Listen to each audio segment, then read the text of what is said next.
Oregon students will not return to the classroom unless coronavirus cases go down, and that's one of the main takeaways from Governor Brown's press conference that happened earlier today. KEZI 9 News reporter Jillian Smuckler is live in the studio tonight to show us how long it would take before kids could get back in the classroom with our current rate of infection. Jillian?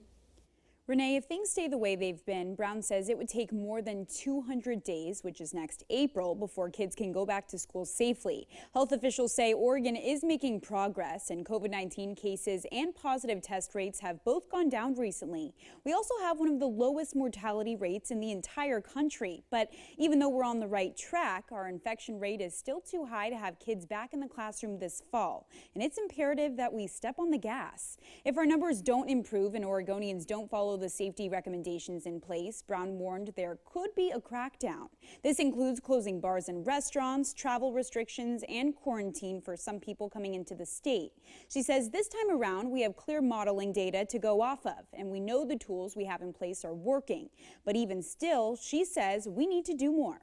We are making progress toward being able to get as much in-person education as we can, and that's why the theme of today really has been this notion of we really need to, everyone needs to step up their efforts. Oregonians, community leaders, everyone needs to do what we're doing harder and cause that decrease that's occurring right now to steepen to get to that point.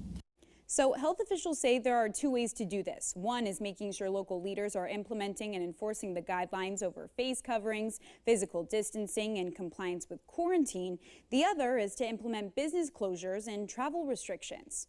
Now, Renee, health officials believe both ways will work to control the virus, but they realize the effects closing businesses will have on our economy will be devastating. So they're giving Oregonians until the end of the month, which is just in 10 days, for things to turn around. And as far as Labor Day weekend is concerned, she hasn't put any restrictions or stay-at-home orders in place. Of course, if she does, we will let you know. Reporting live in the studio, Jillian Smuckler, KEZI 9 News.